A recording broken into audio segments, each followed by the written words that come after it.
Okay.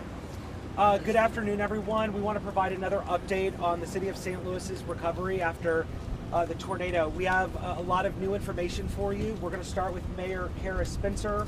We'll get an update from the fire department, the police department. We're going to get an update from Congressman Wesley Bell and the federal resources that he's working on. We are going to get an update from Ameren. There's a lot of encouraging information coming from Ameren this afternoon, which is going to inspire a lot of people. American Red Cross, which is going to give us an update on the shelter availability across the city and across the region. And then we are going to get an update from the Urban League of Metropolitan St. Louis, who has opened up a neighborhood resource center and will continue to do so in the days ahead. So we will start with Mayor Kara Spencer. Please hold questions till the end, and then we'll go through in orderly fashion. Thank you, Mitch. Good afternoon, everyone. Let me first start by saying just how incredibly grateful I am for all of the first responders who are working around the clock, truly around the clock, to make sure that our community is safe. These are some of the finest and bravest folks in our city and our entire region working very, very hard here today and last night. We are also seeing just tremendous involvement from community organizations taking on a lot of work to support the efforts here. The American Red Cross, of course, has set up 3 shelters in the city to help all people who've been displaced. The Urban League is helping collect donations of food, water, and materials. The United Way is connecting people to resources. By the way, we can visit 211helps.org if you want to learn more, or you can sign up to volunteer at stlvolunteer.org/disaster. Aaron, who you'll hear from, is working incredibly hard. The power is down still across. You can see the power lines are just down across North St. Louis. They've been hit very, very, very hard, but I'm confident we're going to be getting customers back online here. And there are just so many community organizations. I want to shout out the city employees who have been working around the clock, who are still working for us, are doing a tremendous job. We just went out and made sure that everybody got dinner. These folks are working their tails off, truly coming to the mat, coming to the table, working so incredibly hard. Thank you. The loss of life, while this is truly devastating, we understand we've got a few more pieces of information here. While we don't have a tremendous amount of details, we want to make sure family members are contacted. We are understanding that the fatalities are ranging from about 32 to 82. We don't have confirmations on everyone right now, but that is what we're looking at.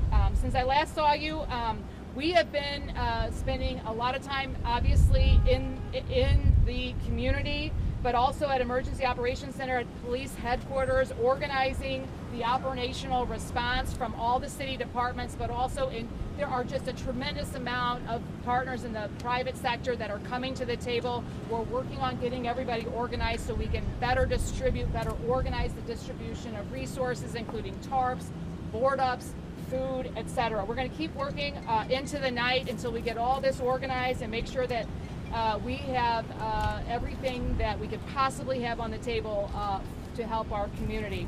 I encourage everyone in our community that's reaching out to go to those sites I mentioned earlier, and just thank the folks out. I mean, the heartwarming nature of what is happening is just truly incredible. Thank you all, and I just can't say enough about the response here. Truly amazing. Congressman, I think the fire chief, you want to give an update? Good afternoon. We're in the process of finishing up on our last sweep of the area. We have an area a little bit north of us that we're doing one more grid search on. The fire department in the city of St. Louis has spent the day sweeping and rolling down and inspecting every street in this city. That's 62 square miles. We've made every street. We're making one more last search of an area a little bit north of us. Right now, the status quo has kind of remained the same as far as injuries and fatalities. So you're going to see the trucks out all night. Give them room. They've been working all day. So right now, we're holding our own. We should finish this entire operation as far as the sweep of all homes, streets, especially the districts that are surrounding us, by about 7 o'clock tonight. Thank you, Chief. We're going to continue to work with the fire department and the rescue teams and continue to go through places. We'll keep the security on the area as they continue to search the homes and see if there's anybody that is still might be trapped in it. They continue to do some brave work in some of these facilities, impactful buildings that might have some issues going on. So they got to do it very slowly. We'll be out there to make sure we assist in any way we can. What we're doing in policing, we already mobilized everybody from the department. We're going to continue to do 12-hour tours to make sure we can maximize our coverage out there. And what we do is even going into the night, we will be out there with our lights doing grids, where we go through all the neighborhoods. And then we're not forgetting about the rest of the city, because there's things that go on throughout the city that were impacted, and there's also calls for service. So we're going to make sure both places are taken care of. And we also know that there's power outages outside of this area, and we got to make sure we keep everybody safe and make sure that nobody's taking advantage of this situation. And so far, it's been very, very minimal. And I thank the community for coming forward to make sure we keep our city safe, come together, and make sure that we get through this in the most positive way. Of the victims, 5 of the victims that have died, the mayor hit on them. Those age ranges from 30 opens to 82 years old. Please be patient with us. We've identified 3 of them, but we're identifying all of them, and we have to make sure that we make the notification to next of kin. So with that, we're out there. We're going to continue to be out there. We're going to continue. And then last thing, Fire Chief hit on it. We need people. We have a curfew in place from 9 o'clock to 6 a.m. That is for our safety, your safety, to make sure we can continue to get the job done. And that's up here in the 5th and 6th district. That's citywide. But you got to let us do our job. It's still dangerous out there. And that's why we want to make sure that we can clean up, make sure we can make it safe. But please, that'll keep people out of our way, and especially at night, we can keep a good eye to keep everyone safe. So with that, I'm going to introduce our Congressman, Wesley Bell. Congressman. As a man of faith, I would be remiss if I didn't send my most deep and heartfelt prayers to the victims of this devastating storm, tornado, particularly that hit so hard, particularly in the north side, North St. Louis, and it's just terrible and it's tragic. And I have to also acknowledge the first responders and our utility workers who are here as well for working round the clock. And you know, in my former job, I had to deal with these kind of tragedies, and obviously, you know, the fates have decided that we have another situation and tragedy that we have to deal with.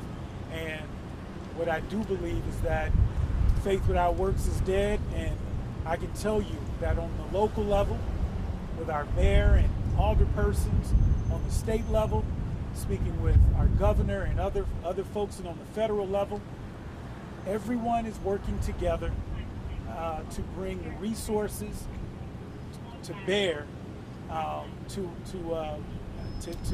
address the needs as we continue to assess them. And so you got to give folks time to get that done.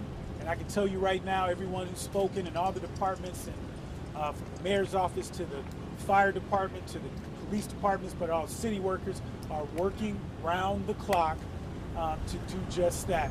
And there are a couple things that I do want to point out, in that from the federal side, we're working with the Missouri delegation and the governor to ensure that a request is sent to the president to declare this a major disaster. A disaster declaration will allow us to utilize federal funds through agencies like FEMA to help rebuild our region. And we need to make sure that we find every dollar from every grant, from every federal program, from every state program, and every couch cushion to bring to bear to help this region. And that's exactly what we intend to do. For those in need of shelter, you can text the word shelter and your zip code to 43362 for real-time updates on nearby shelter locations. Shelters have been set up at the recreational centers located at 1410 South Tucker Boulevard and at Friendly Temple. Additionally, myself and my office have worked with Verizon to make mobile charging stations with Wi-Fi available starting tomorrow at the O'Fallon YMCA at 4343 West Florissant Avenue. Also, Verizon, I'm happy to announce, is making a $10,000 donation to the Red Cross. And that's just exemplifies what we've seen all over this region, from corporations, but just regular folks. You see people cooking out and donating food and donations and resources, and that's what makes St. Louis St. Louis. And so last, if you're looking for a way to help, you can donate to the United Way of Greater St. Louis, or sign up to volunteer with the Red Cross or local food banks. And please don't hesitate to call our office if there's things that you need. If we can't help you, we'll direct you to you can. And our office number is 314-955-9980. And so I'm going to bring up Mr. Boucher with Amarin so they can talk about what they're doing, the tremendous work that they're doing. So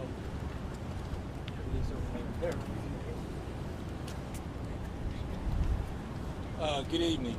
My name is Tommy Bouget of Amarin, Missouri. So I would like to start off by Amarin would like to express their appreciation of the coordination and partnership with St. Louis County, St. Louis City, and state and federal officials. Basically just the assistance they offer as we work safely to restore our customers after this devastating storm that impacted all our customers in several communities. As of today, we have restored, as of 5 p.m., we have restored 70,000 customers. Currently, we have 1,200 resources engaged in restoration efforts. We do have more coming. We do have, as of now, 66,000 customers still remain without power, but we are working hard to get our customers back on. I would also say that we will continue to bring in more resources as the days come, but this will be a multi-day storm as we continue the efforts.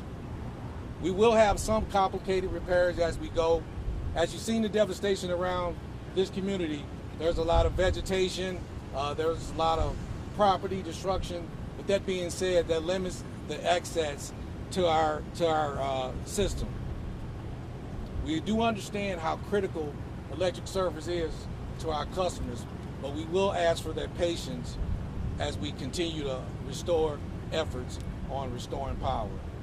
I will hand it over to the Red Cross. Thank you.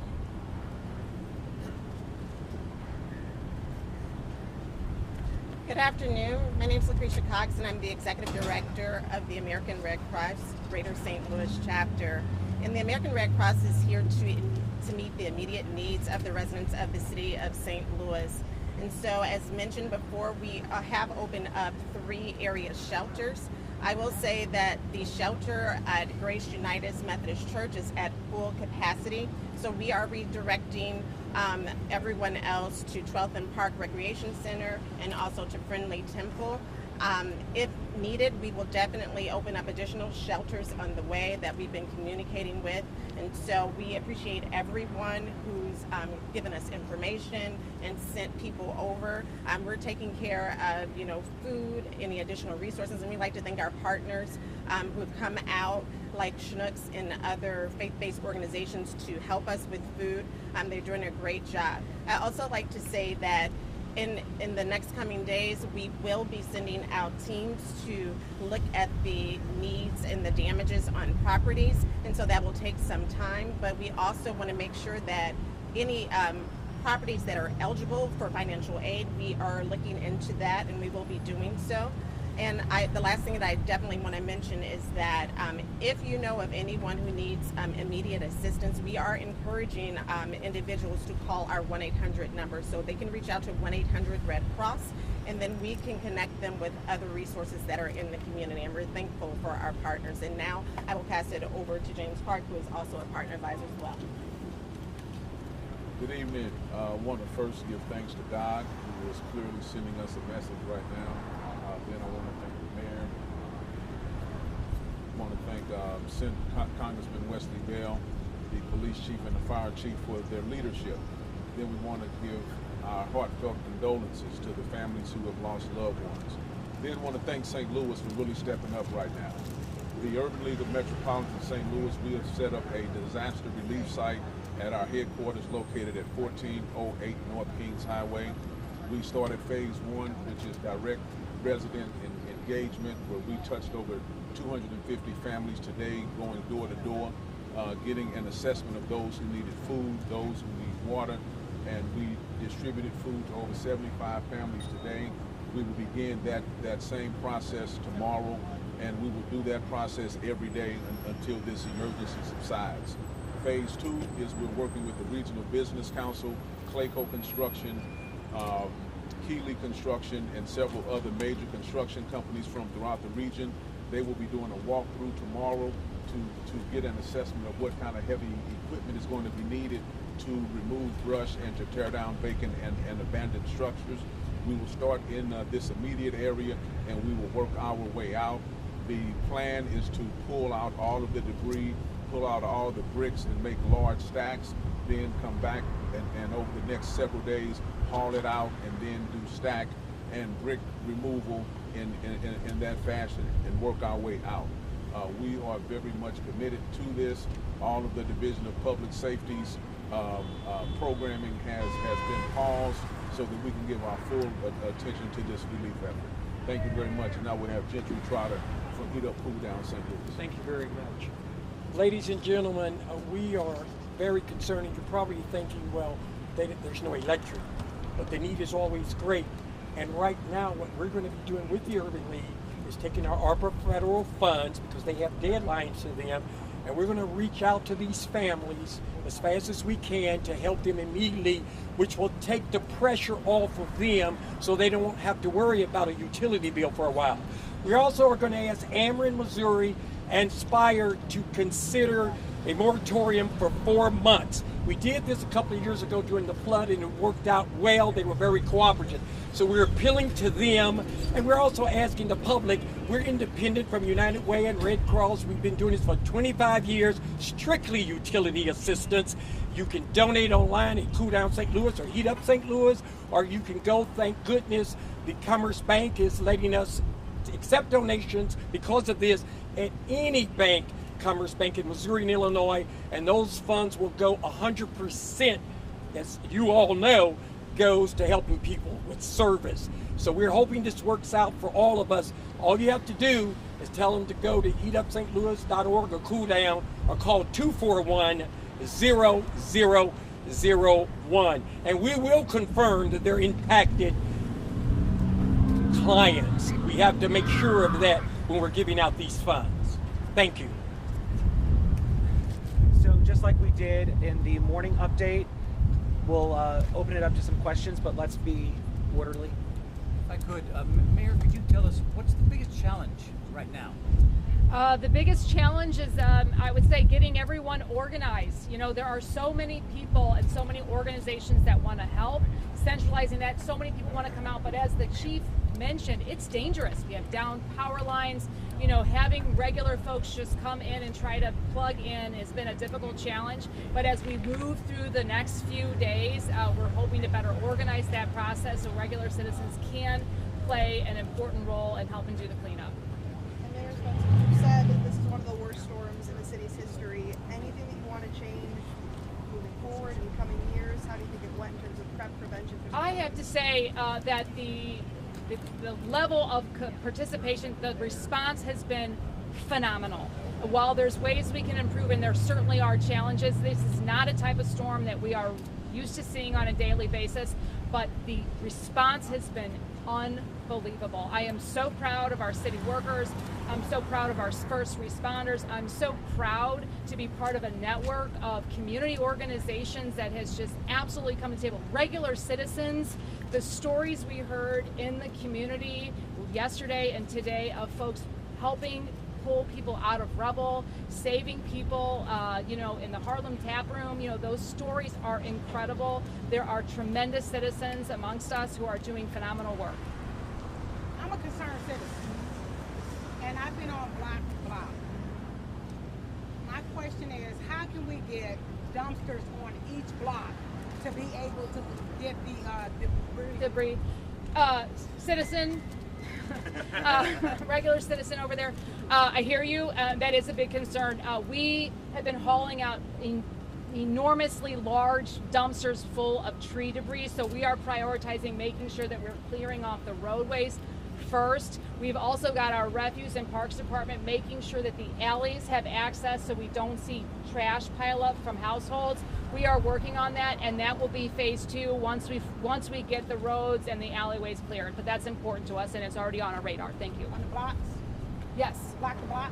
we're working on that, citizen, and we will get back to you. Clarification on what happened with the sirens. There have been some mixed responses about people hearing them, not hearing them. Sure. Yeah. No. This is a serious issue. We're taking it seriously. We are looking at our internal protocols, looking to see what happened, what might not have happened. We are continuing to do an evaluation, but that is an important process here. We're focused right now on the response and making sure that we are really addressing human safety at this point. But that is absolutely on our radar to be addressing, and we'll have answers for you on that soon. 2 more questions. I'd like to hear how Ameren is prioritizing restoring power versus fixing down power lines, especially after we had a fatality in March. Thank you for that question. So, number one, how we prioritize. First, we have our critical customers, meaning hospitals, nursing homes, fire stations, police stations also. Then when we get to the customers, what we do is we try to find the most customers that we can store the quickest, meaning we might have one device outage, one device that's causing 2,000 outages.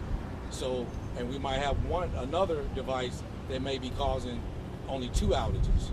Well, it'd be faster for us to restore those customers who are impacted from that one device that's causing 2,000 outages. So we prioritize the most outages and we just work them down. One more question.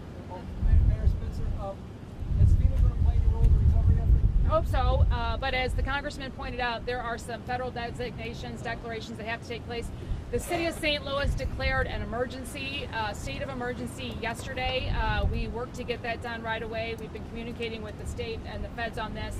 That's not something that we can do unilaterally, but we are hoping that that does play a role. With that, Bell, are you yeah, confident absolutely. that we will get the funding considering the federal funds have been made? Yeah. So what I can say is that this is not a Democrat or Republican issue. Democrats and Republicans are all united. We've spoken with the governor. I've spoken with other folks in the Missouri delegation, and everyone is on board to address this issue. But I do want to caution everyone: this is not going to be an overnight fix. If you drive around, just in this neighborhood, in this area, it's going to take some time. It's going to take some work. I can tell you that on the local level, behind the mayor's leadership and the board of aldermen and alderwomen, on the state level, as well as the federal level, and as you've heard of different, just regular citizens, everyone is invested and working together, and that's what you can expect to see. And we're going to try to every single resource that we can bring to bear. I don't care where it is. We're gonna try to bring it home. Awesome. Well, as we wrap up, I just want to please pass along to everyone that the City of St. Louis, the police department, along with the emergency management, we will continue to push updates out throughout the night as needed on social media, X, Facebook, Instagram, and then also notify STL for any impending weather. We know that there could be some isolated thunderstorms tomorrow, so please monitor, notify STL and everything on social media, and then we will let you know at some point tomorrow when to expect the next briefing. Okay? Thank you guys very much for your time.